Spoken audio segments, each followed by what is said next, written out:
បាទជំរាបសួរហ្វេនពុកម៉ែបងប្អូនបាទសែតញ៉ាំចាប់ផ្ដើមដល់ម្ហូបប្រចាំថ្ងៃទៀតហើយបាទម្ហូបអាហារថ្ងៃត្រង់បាទទស្សនានៅផ្ទាំងរូបភាពនៅការរៀបចំរបស់សែតញ៉ាំបាទ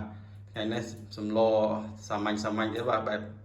ស្រុកស្រែទៀតបាទសម្លកកូបាទអញ្ចឹងមើលការរៀបចំរបស់សែតញ៉ាំបាទដឹងថាយ៉ាងណាយ៉ាងណី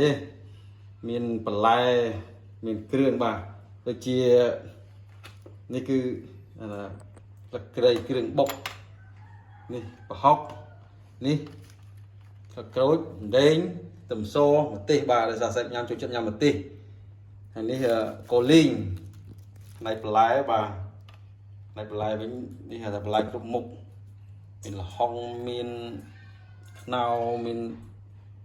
តែគួរមានណាអូនេះកប់ខ្លួននេះបាទកពៅត្រប់តែខាងនេះវិញបាទអត់បាសបាទនេះធម្មជាតិញ៉ាំទៅអាយុវែងហ៎បាទអនងបាទហើយបន្តមកទៀតបាទតែញ៉ាំទៅខាងចង្ក្រានវិញបាទខាងចង្ក្រានវិញហើយឆ្នាំងកំពុងតែដាក់លើភ្លើងហើយបាទចាប់ផ្ដើមដាក់ខ្លាញ់បន្តិចហើយបាទដើម្បីឲ្យកុសគ្រឿងគឺចាប់ផ្ដើមដាក់ដីលកូនចូលតែម្ដងបាទរាន់ហើយបាទរាន់ហើយនេះក៏ចូលវិញទៅពេកចូលមកដាក់គ្រឿងចូលបាទ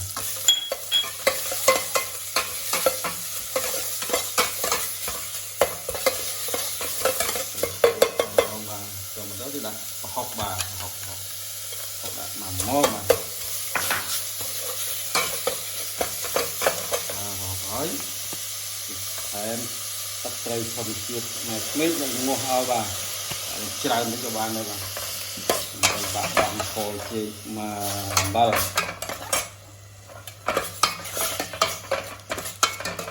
បាទរួចក៏ដាក់អំបិលបន្តិចបាទបងប្អូនបាទតែញ៉ាំទៅបោះធ្វើតែយ៉ាងឯងបាទតាំងពីចេះធ្វើម្ហូបមកបាទចេះតាមបងបាទបងស្រីបាទកាលនៅស្រែចំការបាទហើយក៏ស្ករក្រហមទៀតបាទស្ករក្រហមបន្តិចបាទហើយក៏សៅស៊ុបទៀតបាទត្រឡប់ទៅញ៉ាំគឺដាក់ប៊ីចេងហើយមក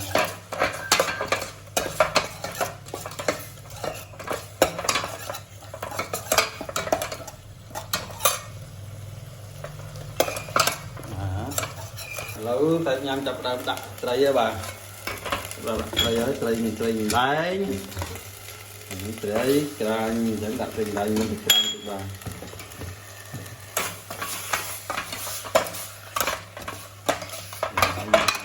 ស្វាត់ទៅយកដល់រឿងបាទបាទគេដាក់ដល់ទុនហើយទៅដាក់រឿងហូកូបាទស្វាត់ល្អងាស់ទៅវាទៅ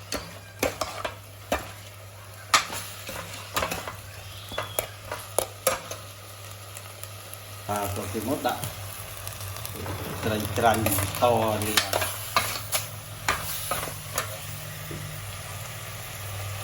ទមកក្លោបាទបន្តទៀតយើងដាក់ទឹកទីទៅតាំងវាបាទ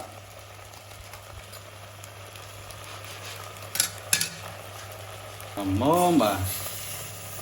ដូងយើងហ្នឹងបាទដូងខ្មែរហ្នឹងបាទ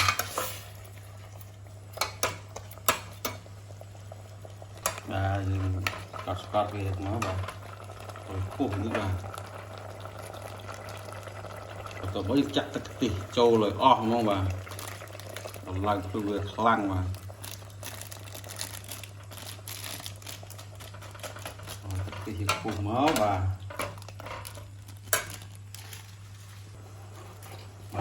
តោះមកយើងឃើញទឹកវាក្តៅ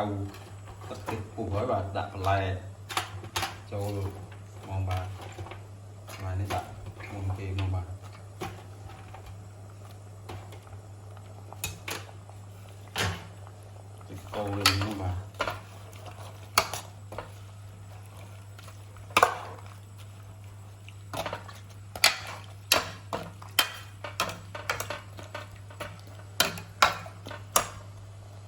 khát ở cả nhà ấy bà ở nhà nhưng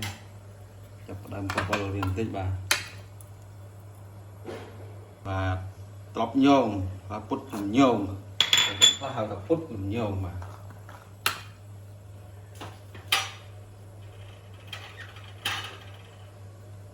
bà nung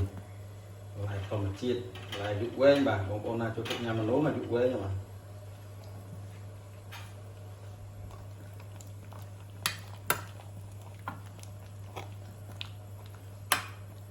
hỏi bà phụ hỏi tàn bà đi thôi mà chiết tiêu bà có linh thử tranh có bình co xuất bà snow khúc ấy bà snow khúc ấy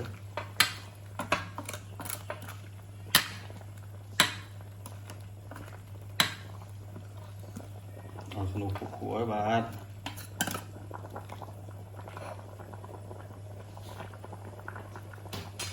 đi trồng còi cái cứ lật bà lật bà